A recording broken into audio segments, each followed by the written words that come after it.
తెలంగాణలో ఒక పక్క ఫిబ్రవరి నెలలోనే ఎండలు మండుతున్నటువంటి ఈ తరుణంలో హైదరాబాద్ వాతావరణ కేంద్రం తాజాగా వర్ష సూచన ప్రకటించింది.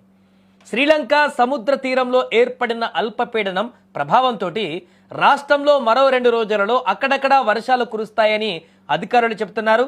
అయితే భారీ వర్షాలకు అవకాశం లేదని, తేలికపాటి నుంచి ఓ మోస్తారు వర్షాలు మాత్రమే కురిసేటువంటి అవకాశం ఉందని కూడా వాతావరణ శాఖ వెల్లడించింది.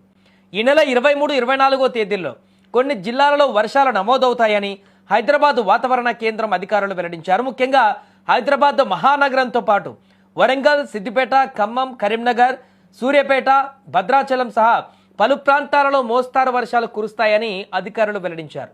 కొన్ని చోట్ల వడగళ్ల వాన పడేటువంటి అవకాశం ఉందని కూడా తెలిపారు. మరొక వైపు రాష్ట్రం నుంచి తేమగాలులు అల్పపీడన ప్రాంతం వైపు వీచడం వల్ల ఉష్ణోగ్రతలు క్రమంగా పెరుగుతున్నాయి. భద్రాచలంలో 36.2 డిగ్రీలు, ఖమ్మంలో 35.4 డిగ్రీలు, ఆదిలాబాద్లో 35.8 డిగ్రీలు నమోదయ్యాయి. ఇప్పటికే రాష్ట్ర వ్యాప్తంగా గాలిలో తేమ 35 నుంచి 42% మధ్య ఉంది. మెదక్ జిల్లాను తప్ప మిగతా అన్ని ప్రాంతాలలో కూడా వేడి తీవ్రతగా కనిపిస్తోంది. సాధారణంగా మార్చి మొదటి వారంలో ప్రారంభమయ్యేటువంటి ఎండల ప్రభావం ఈసారి ఫిబ్రవరి ఎండింగ్లోనే 2వ వారం నుంచే కనిపించింది. ఉదయం 11 గంటల నుంచి మధ్యాహ్నం 3 గంటల వరకు ఎండలు ఎక్కువగా ఉంటున్నాయి. ఆ సమయంలో బయటకు వెళ్లేందుకు ప్రజలు వెనకాడుతున్నారు.